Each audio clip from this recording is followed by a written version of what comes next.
Ditong flat sandals, kita nyo naman. So, napaka-comfy po nito, suotin, ayan, ganun siya. So, kahit anong OOTD mo, bagay, naka-short man, naka-pantalon, naka-dress, ganun yung kanyang ano. So, ang ganda, di ba? Papakita ko sa inyo.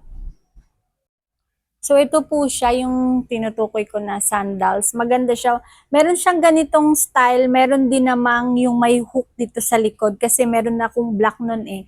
So, ito yung pinili ko na style. So, ang ganda niya, di ba? Tapos, malambot po siya sa paa. Ito po ay size 36, 37 po yung pinili ko.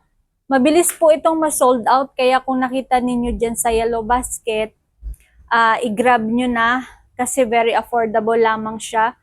O, di ba? Ang ganda. Bagay siya sa kahit anong outfit, guys. Naka-dress man, ayan, naka-ganitong bag, o, di ba? Ganda niya, tsaka comfy talaga yung slippers na to. So, ano pa iniintay ninyo? Check out mo na to for the go.